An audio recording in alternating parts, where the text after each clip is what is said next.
চটপট শব্দ করে জ্বলতে থাকা আগুনের সামনে বসেছিল লোক দুটো। আগুনের আঁচে লোক দুটোর মুখগুলো ঝলসে যাচ্ছিল যেন থেকে থেকে। তাদের মধ্যে কেউ কোনো কথাই বলছিল না অনেকক্ষণ। দুজনেই চুপ করে যেন কারো অপেক্ষা করছে একভাবে। এখনো এলো না যে রে? ঠিক সময় মতো আসতে বলেছিলি তো? হ্যাঁ গো দাদা, কিন্তু কি বলতো, শহরে লোক, তার উপর আবার কিসের যেন মন্তর টন্তর করেন। তিনি কি আর আমাদের মতো কেউ লোকের কথা কানে তুলবেন নাকি? দুজনে কথা বলছিল ধূসর রঙের দোতলা বাড়িটার সামনের ফাঁকা জায়গাটায়। এলাকাটা নির্জন, আর সূর্যের আলো প্রায় নিভু নিভু হয়ে আসায় কেমন যেন ঝিম মেরে আছে চারিদিক। একটা মোটর বাইক কুয়াশার মাঝখান দিয়ে খুব সাবধানে এগিয়ে এসে থামলো ধূসর বাড়িটার সামনে। বাইক থেকে একটা লোকও নামলো।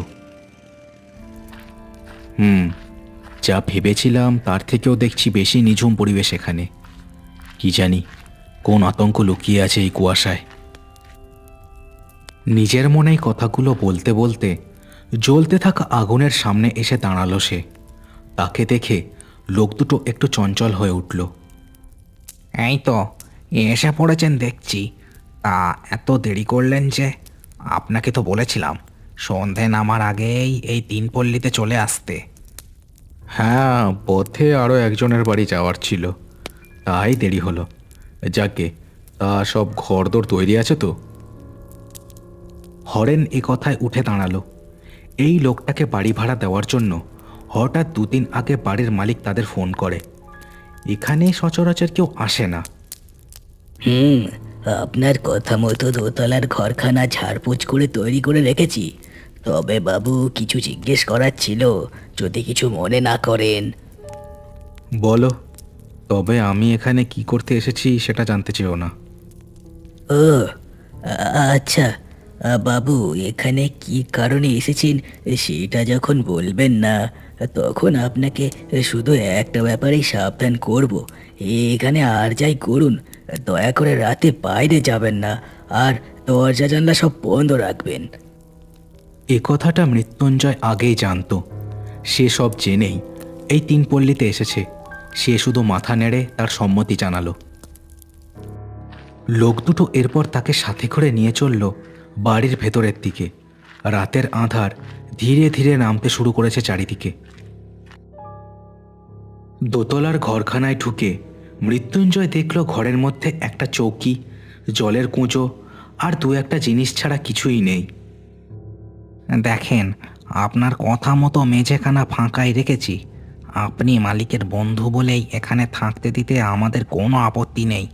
মালিক তো নিজেই এখানে থাকতে পারেননি। যাই হোক, অন্য কাউকে এ বাড়ির ধারে কাছেও ঘেঁষতে দিই না আমরা। বুঝেছি, এখন তোমরা যাও দেখি, আমার কাজ আছে। হ্যাঁ, সে আমরা চলে যাচ্ছি। তবে বাবু, আপনাকে আবার সাবধান করছি, রাতে বাড়ির বাইরে যাবেন না। আমরা বাড়ির বাইরের ওই ইটের ঘরখানায় থাকবো, কিন্তু আকাশ মাথায় ভেঙে পড়লেও কিন্তু আমাদের পাবেন না। এই গ্রামে রাতে কেউ মরে গেলেও বাইরে পা রাখে না, সেটা আশা করি আপনি জানেন। চলো চলো দেখি। লোক দুটো হন্তদন্ত হয়ে বেরিয়ে যেতেই মৃত্যুঞ্জয় ঘরের দরজাখানা বন্ধ করে দিল। এবার সে তার নিজের কাজ শুরু করবে। মিনিট 10 মধ্যেই মেঝেতে নকশা কেটে মোমবাতি জেলে মৃত্যুঞ্জয় আসনে বসল। শুরু হলো তার প্রেত সাধনা। মৃত্যুঞ্জয় পেশায় তান্ত্রিক, তবে শ্মশানে বাস করা, লাল বস্ত্র ধারণ করা তান্ত্রিক সে নয়। সে আধুনিক শহরে বাস করে, এমনকি রীতিমতো খবরের কাগজে বিজ্ঞপ্তিও ছাপায় সে। এই তিন পল্লীকে এমনই এক ভয়ানক প্রেতছায়ার হাত থেকে মুক্তি দিতে সে এখানে এসেছে।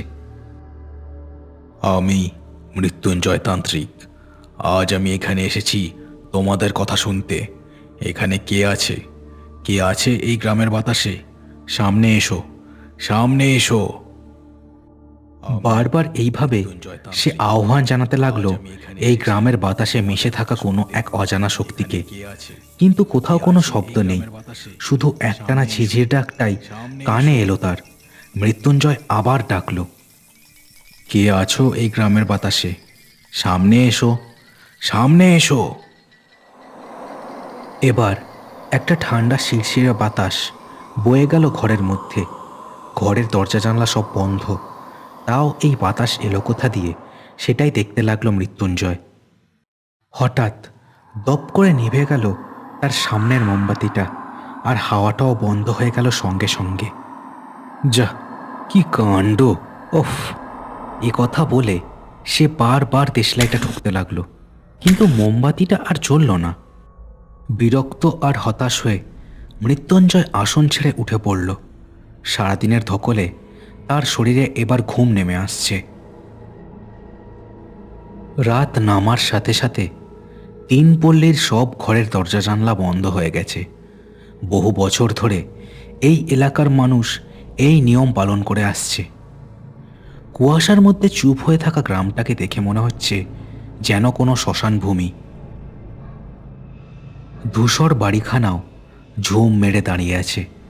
অদূরেই বাঁশবাগানের মধ্যে একটানা কাদের যেন পাতা মারিয়ে হেঁটে চলার শব্দ ভেসে আসছে।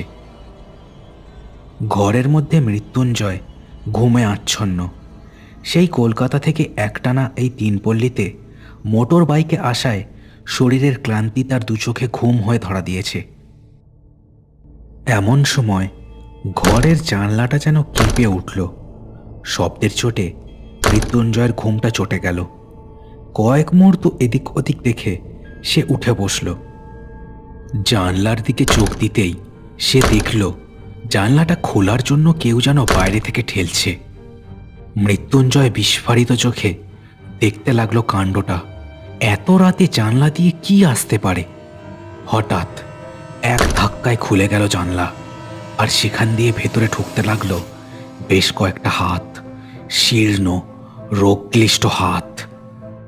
কয়েক মুহূর্ত যেন বুকের জল শুকিয়ে গেছিল মৃত্যুঞ্জয়ের এই ভয়ানক দৃশ্য দেখে, কিন্তু তারপরেই সম্বিত ফিরে পেয়ে হাতে তুলে নিল সে টর্চখানা আর আলোটা জ্বেলে দিল। সঙ্গে সঙ্গে হাতগুলো স্যাঁত করে মিলিয়ে গেল অন্ধকারের মধ্যে। মৃত্যুঞ্জয়ের সাথে সাথে লাফ মেরে নামলো খাট দিয়ে, আর দরজা খুলে বেরিয়ে গেল বাইরে। মূল দরজা দিয়ে বাড়ির বাইরে বেরিয়ে এসে চারিদিকে দেখতে লাগলো সে। হাতের টর্চখানা ঘুরিয়ে ঘুরিয়ে এদিক ওদিক খুঁজতে লাগলো সে কিছু। হঠাৎই একটা ছায়াকে সে ঝট করে সরে যেতে দেখল মোটা গাছের আড়ালে। কয়েক মুহূর্ত মাত্র, তাতেই সে দেখতে পেল ছায়াটার মুখে অসংখ্য চোখ যেন জলজল করছে। মৃত্যুঞ্জয় বুঝল এত রাতে আর কোথাও গিয়ে কোনো লাভ নেই। সে ফিরে গেল বাড়ির মধ্যে। তারও তো প্রাণের ভয় আছে। রাতের বাতাস আর তাতে মিশতে থাকা কুয়াশা যেন কোনো লুকোনো ভয়কে আরও আড়াল করে দাঁড়াচ্ছে এখন। 3 পল্লীর রাস্তাঘাটে কাদের যেন ফিসফাস শোনা যাচ্ছে, যেন অলিখিত এক সাবধানবাণী ছড়িয়ে যাচ্ছে চারিদিকে।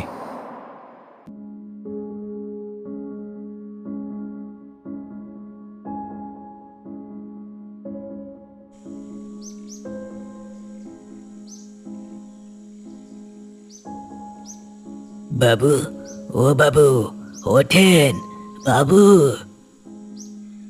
বাইরে থেকে ডাক শুনে দরজা খুলে বেরোলো মৃত্যুঞ্জয়। মুখ চোখ দেখে মনে হচ্ছে তার প্রায় ঘুমই হয়নি। কি হলো এত সকাল সকাল? আপনি কি করতে এসেছেন এই 3 পল্লীতে বলুন দেখি? কাল রাতে কি হয়েছে জানেন? কি হয়েছে? কি বলছো কিছু বুঝতে পারছি না। আপনি কাল গ্রামে ঢুকেছেন সেটা এই এলাকার অনেকেই দেখেছে। আর কাল রাতেই মগন বাবুর বাড়ি আবার তার হামলা হয়েছিল। এই গ্রামের লোকজন সব বাড়ির সামনে এসে জড়ো হয়েছে। আপনি চলেন। মৃত্যুঞ্জয় কিছুই বুঝতে পারল না এখানে কি ঘটছে। কে এই মগন বাবু? সে কোনো কথা না বলে লোকটার সাথে চলল বাড়ির বাইরে। বাড়ির বাইরে তখন বেশ কয়েকজন লোক দাঁড়িয়ে আছে। তারা উত্তেজিত হয়ে নানান কথা আলোচনা করছে। এই তো সেই লোক। এই যে মশাই, আপনি কাল এই গ্রামে পা রাখার পরেই আমার বাড়িতে হামলা করেছে ওই শয়তানটা। কি বলছেন বলুন তো? কে আপনি? কি হয়েছে আমাকে খুলে বলুন, তারপর না হয় পরের কথা শোনা যাবে। দেখেন বাবু, আমি হলাম এই তিন পল্লীর বহুকালের আদি বাসিন্দে। আমার দাদুর বাবা ছিলেন এই এলাকার নামী ডাকাত। হ্যাঁ, আর আপনি এসেছেন আমাদের সাথে চালাকি করতে। আপনি আসার পরেই কাল রাতে ওই ওই বাঁশ বাগানের মধ্যে থেকে সে উঠে এসে আমার বাড়িতে চড়াও হয়েছিল। কে মশাই আপনি? এবার বলুন তো, কি জন্য এসেছেন এই তিন পল্লীতে? বলুন। মৃত্যুঞ্জয় অবাক হয়ে যায় লোকটার কথায়। কাল রাতের সেই ভয়ানক মূর্তিটা তো তার কাছেও এসেছিল। তবে ওই লোকটার বাড়িতে কে হানা দিল? তবে কি একজন নয়, একাধিক ছায়ামূর্তি ঘুরে বেড়াচ্ছে এই তিন পল্লীতে? কি হলো, কথা বলছেন না যে? বলুন কে আপনি? দেখুন, আমি আপনাদের ভালোর জন্য এখানে এসেছি।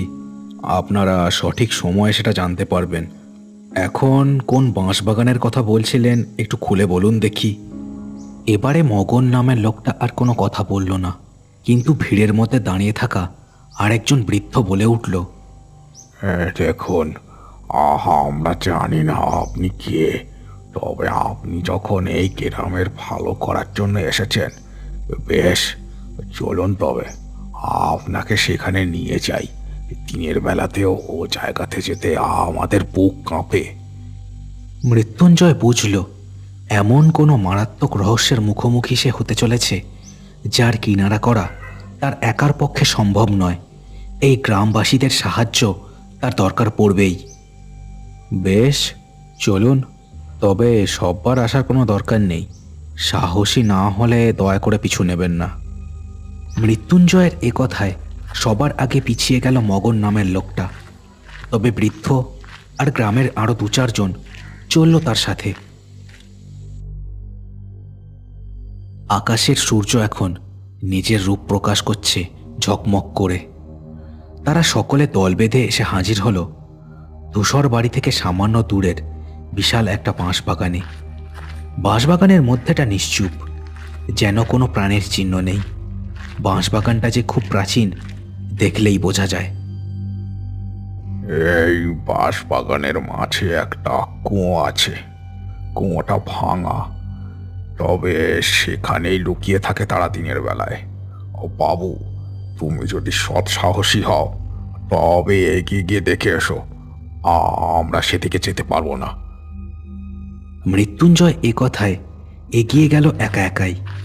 গ্রামবাসীদের মুখ দেখলে বোঝা যাচ্ছে এরা খুবই ভয় পেয়েছে। শুকনো পাতায় মশ মশ শব্দ তুলে মৃত্যুঞ্জয় হাজির হলো বাঁশবাগানের মাঝে। সত্যি সেখানে একটা বিরাট কুয়ো।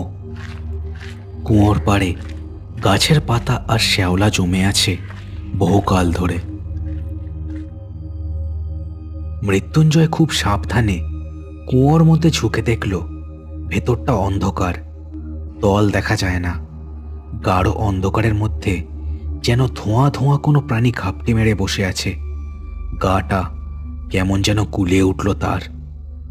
আগের দিনের রাতে দেখা সেই ভয়ানক মুখটার কথা মনে পড়ল তার। সে আবার ফিরে চলল লোকগুলো যেখানে দাঁড়িয়ে আছে সেখানে।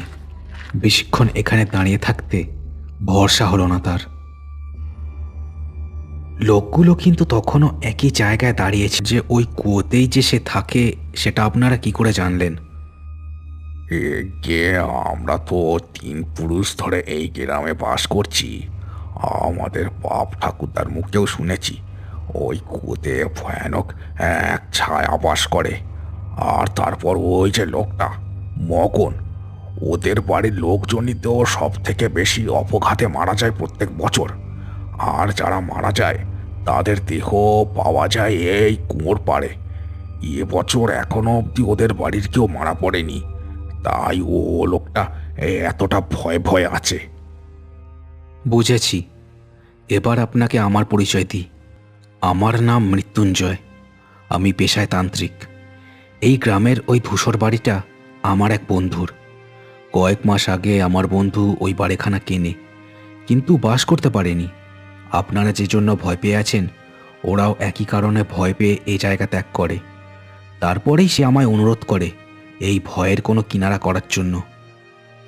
একটানা এতগুলো কথা শুনে গ্রামের লোকেদের মুখগুলোতে যেন আশার আলো খেলে যায়। বেশ, দেখেন, যদি আপনি কিছু করতে পারেন। আমরা তো জন্ম থেকেই রাতে না বেরোনোর নিয়ম পালন করে চলেছি। শীতের রাতে গ্রামের পথে কেউ ভুল করে থাকলেও তার প্রাণ নাশ হয়।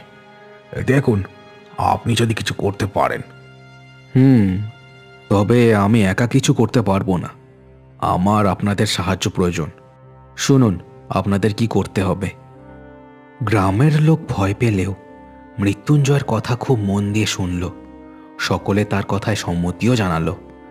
এই ভয় ভয় বাঁচার থেকে ঝুঁকি নিয়ে যদি শান্তিতে মৃত্যু আসে, তাতেও তারা প্রস্তুত।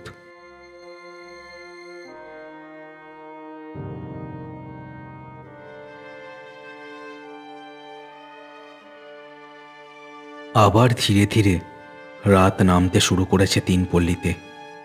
কুয়াশাও জমা শুরু করেছে গ্রামের চারিদিকে। গ্রামের বাড়িতে আলো জ্বললেও রাস্তায় লোকজন প্রায় নেই। যারা হাটে বাজারে গেছিল তারা তড়িঘড়ি বাড়ি ফিরছে এবার। ধূসর বাড়িখানার সামনে আজও আগুন জ্বেলেছে বণিক আর হরেন। তবে আজ তারা দুজন নয়, মৃত্যুঞ্জয়, এমনকি গাঁয়ের মোড়ল এবং আরও দু একজন দাঁড়িয়ে আছে সেখানে। আপনাদের যা বলেছিলাম তা মনে আছে তো? দেখুন, কেউ ভয় পাবেন না, আর আমার ওপর ভরসা রাখুন। আমাদের পরিকল্পনা অনুযায়ী সব কিছু চললে সবই ঠিক হয়ে যাবে। এরপর তার ইশারা পেতেই একদল চলে গেল গ্রামের অপর দিকে। আর মৃত্যুঞ্জয়ের দলটা চলল রাতের অন্ধকার ফুঁড়ে বাঁশবাগানের মধ্যেকার সেই কুয়োটার দিকে। হাতের মশাল নিয়ে সকলে আজ এই তিনপল্লীর ভয়কে শেষ করার জন্য বদ্ধপরিকর হয়ে এগিয়ে চলেছে। কুয়োটার সামনে যখন তারা এসে দাঁড়ালো, তখন কুয়োর মধ্যে থেকে ধোঁয়ার মতো কুয়াশা বেরোতে শুরু করেছে। এই জায়গাটা যেন তিনপল্লীর সব জায়গা থেকে অনেক বেশি ঠান্ডা। কুয়াশা এত ঘন যে জমাট বেঁধে আছে চারিদিকে। আমি আমার সাধনায় বসছি, আপনারা তৈরি থাকুন। ভয় পাবেন না। সাহসী আজ রাতে আমাদের একমাত্র অস্ত্র, সেটা মনে রাখবেন। এ কথা বলে মৃত্যুঞ্জয় সেই কুয়োটার সামনে ছক কেটে বসল সাধনায়। গাঁয়ের লোক হাতে মশাল নিয়ে তৈরি থাকলো তার পরবর্তী নির্দেশের অপেক্ষায়। এভাবেই কেটে গেল প্রায় 10 মিনিট। মৃত্যুঞ্জয়ের মুখ থেকে বেরোনো অজানা মন্ত্রের চাপে সেখানকার কুয়াশা আরও ভারী হয়ে উঠেছে। গ্রামের লোকেরা এবারে যেন ধীরে ধীরে ভরসা হারিয়ে ফেলছিল সমস্ত কর্মকাণ্ডের ওপর। হঠাৎ নানান স্বরে কৌঙানি শোনা গেল কুয়োর মধ্যে দিয়ে, যেন ভীষণ রাগে কারা হুঙ্কার ছাড়ছে। এসো, এসো, আমাদের সাথে কথা বলো, উঠে এসো। হাড় ভাঙার মতো চড়বড় শব্দ করে কুয়োর গা বেয়ে উঠে আসতে লাগলো একের পর এক ভয়ানক মূর্তি। তাদের হাত পা আর দেহাংশ সমস্তই যেন কালো কালো ধোঁয়ার হাড়ে তৈরি। মূর্তিগুলোর মুখে নারকীয় হাসি। একে একে তারা বাইরে এসে দাঁড়ালো। জ্বলতে থাকা আগুনের ঝলকে তাদের দেখে গ্রামের লোকেদের যেন আত্মা শরীর ছেড়ে বেরিয়ে যাওয়ার উপক্রম হলো। কি জন্য ডেকেছিস আমাদের? আমাদের তো এখন বেরোনোর সময় নয়। আমরা তখনই বেরোই যখন গ্রামের সব আলো নিভে যায়, সব কোণে অন্ধকার জমে। আমরা তখনই বাইরে আসি আর প্রতিশোধের খোঁজ করি। কিসের প্রতিশোধ? কেন এই তিনপল্লীর মানুষের ওপর তোমরা এত বছর ধরে অত্যাচার করছো? বলো। বলবো, বলার জন্যই তো কালকে তোর কাছে গিয়েছিল, কিন্তু তুই তো আলো জ্বেলে আমাদের তাড়িয়ে দিলি। কিন্তু আজ আমরা সবই বলবো, তবে একটা শর্ত আছে।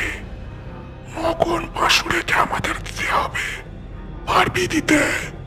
বল। পারবো, সে আমাদের সাথেই আছে। এই, তোমরা নিয়ে এসো মগনকে।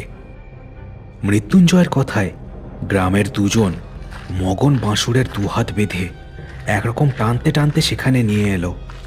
মগন বাঁশুড়ের মুখ রক্তশূন্য হয়ে গিয়েছিল ভয়ের চোটে। এবার বলো, কিসের প্রতিশোধ নিতে তোমরা তিন পল্লীর মানুষের উপর অত্যাচার করছো এত বছর ধরে? বলো। আমাদের দেখে বুঝতে পারছিস না? আমরা হলাম সেই সব দুর্ভাগা মানুষের দল যাদের হত্যা করে ওই ওই মগন বাঁশুড়ের ট্যাঙারে বাপ ঠাকুরদা লুটপাট চালিয়েছে। তারপর বছরের পর বছর ফেলে রেখেছে এই কুয়োর গভীরে। এখনো আমাদের কঙ্কালের আর দেহের অংশ জমে আছে ওই কুয়োর মাটিতে। তাই তো মগন বাঁশুড়ের আর এই গ্রামের মানুষের ওপর আমাদের ক্ষোভ। জঙ্গল সাফ করে তোরা গ্রাম বর্তন করলেও আমাদের খোঁজ কেউ নিসনি। এই গ্রাম যতদিন থাকবে আমরাও থাকবো তিন পল্লীর রাতের আধারে। মৃত্যুঞ্জয় এই কথা শুনেই বুঝে গেল কি করলে এই ছায়ের প্রকোপ থেকে মুক্তি পাবে তিন পল্লী। সে ডান হাত তুলে ইশারা করল গ্রামের লোকেদের দিকে। সঙ্গে সঙ্গে সকলে হাতের মশালগুলো একের পর এক ছুঁড়ে দিতে লাগলো কুয়োর গভীরে। জমে থাকা গ্যাস আর বহুকালের শুকনো শ্যাওলাতে আগুন জ্বলে উঠল তাও তাও করে। সাথে বাতাসে মিশতে থাকলো মৃত্যুঞ্জয়ের মুখে বলা প্রেতনাশক মন্ত্র। মূর্তিটা এবার যেন বুঝতে পারল তার বিনাশকাল উপস্থিত। প্রচণ্ড রাগের সাথে তাকালো শুধু সে মগন বাঁশুড়ের দিকে, আর ধীরে ধীরে বাতাসে মিশে যেতে লাগলো।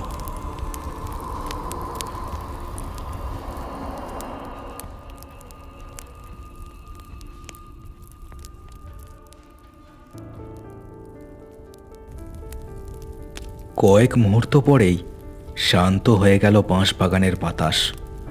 মৃত্যুঞ্জয়ের মুখেও আর শোনা যাচ্ছে না কোনো মন্ত্র। আমার পূর্বপুরুষ যে পাপ করেছিল আমি জানি না তার ক্ষতিপূরণ কি করে হবে। আমি তাদের পাপের দ্বারা করা আয়ের সম্পত্তি দিয়ে এই বাঁশবাগানের জমি কিনে তৈরি করব একটা সেবাশ্রম। তাতে যদি সেই সব দুর্ভাগা মানুষের অতৃপ্ত আত্মা একটু হলেও শান্তি পায়। মৃত্যুঞ্জয় সেখানে দাঁড়িয়ে এই কথাগুলো শুনল, কিন্তু নিজে কিছুই বলল না। সে এসেছিল এই গ্রামের সামান্য কোনো প্রেতের হাত থেকে ধূসর বাড়ির মালিককে অব্যাহতি দিতে, কিন্তু এত কঠোর অতীত যে এখানে লুকিয়ে আছে সে ভাবতেও পারেনি।